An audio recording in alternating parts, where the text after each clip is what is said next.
Waiting can be the absolute worst. If you're anything like me, I really struggle with patience.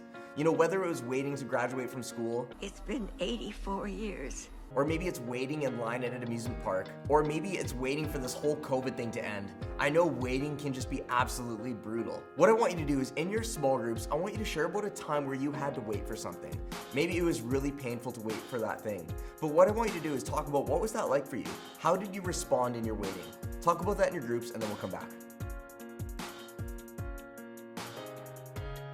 All right, welcome back, Junior Youth. What we're doing is we are starting a new series called Waitlisted. And what we're talking about is this idea of waiting, and specifically the idea of waiting on God. And what we're going to be kind of diving into and discussing through this series is how we can trust God in the midst of our waiting.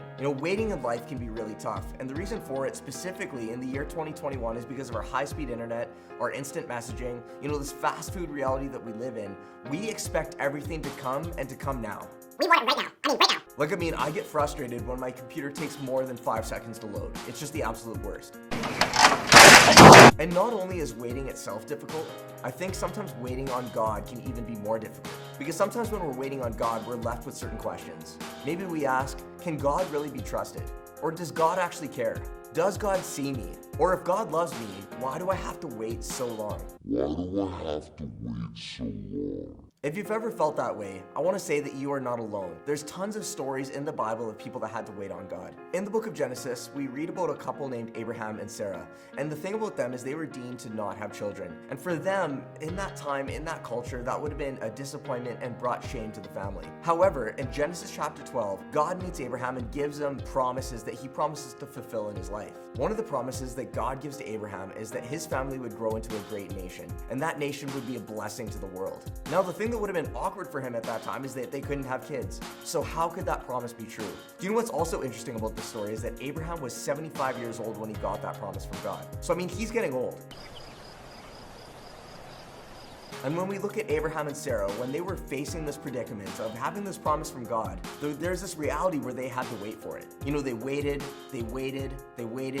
some more. I'm sure they had doubts, worries, skepticism. But the thing that we could take away from their story is this: God has a plan, but we might have to wait for it.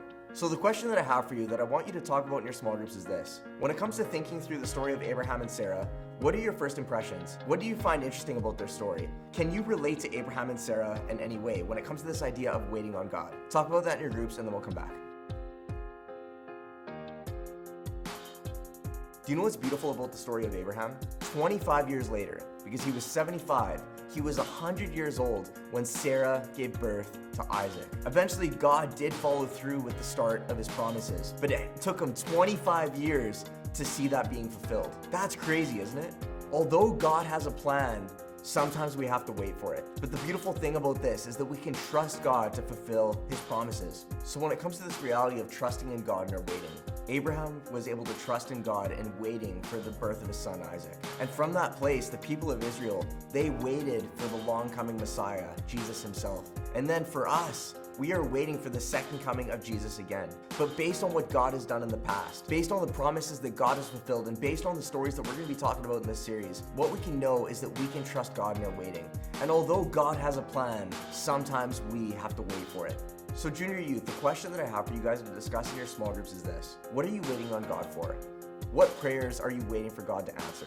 Maybe there's someone in your family or one of your friends, you've been praying for them to come to know Jesus, but you're still waiting for God to answer that prayer. Maybe you know someone that has some really bad health issues and you're waiting on God for that. Maybe there's a friend that's going through a really difficult time and you've been praying for them and you're waiting for God to answer that prayer. Or maybe you're just waiting on God for this whole COVID thing to go away. What is it for you that you're waiting on God for? Talk about that in your groups, but just know, even though God has a plan, sometimes we have to wait for it. Junior Youth, you're so loved. So glad you guys could tune in for Virtual Drop-In. We'll talk again next week.